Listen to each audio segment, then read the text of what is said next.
بسم اللہ الرحمن الرحیم۔ معزز ناظرین، السلام علیکم ورحمۃ اللہ وبرکاتہ۔ ایک دفعہ شیر، بھیڑیا اور لومڑی اکٹھے مل کر شکار کو نکلے۔ ان کو شکار میں نیل گائے، جنگلی بکرا اور خرگوش ہاتھ آئے۔ شیر نے دیکھا کہ بھیڑیا اور لومڑی بھی اس شکار میں اپنے حصے کی خواہش رکھتے ہیں۔ اس نے ان کی نیتوں کو بھانپ کر پہلے بھیڑیے کو بلایا کہ وہ انصاف سے تقسیم کرے۔ بھیڑیے نے کہا، بادشاہ سلامت، آپ بڑے ہیں، نیل گائے آپ کا حصہ، جنگلی بکرا درمیانہ ہے، وہ میرا حصہ ہے، جبکہ خرگوش لومڑی کا حصہ ہے۔ شیر نے کہا، میرے آگے تیری کیا ہستی ہے کہ میرے ہوتے ہوئے تو انصاف کرے۔ اس نے بھیڑیے کو قریب بلا کر اس زور سے پنجہ مارا کہ وہ فوراً ہلاک ہو گیا۔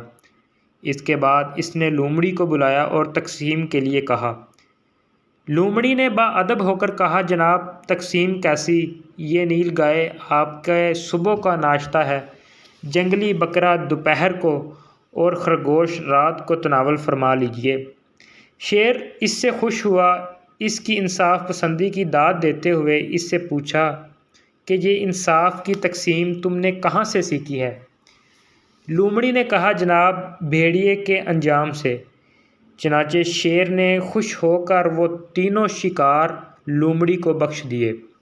آج کا درس حیات یہ ہے کہ دوسروں کے انجام سے عبرت حاصل کرنا عقل مندوں کا شیوا ہے، یہ ان کو انجام بد سے بچا لیتا ہے۔ وما علینا الا البلاغ المبین۔ شکریہ۔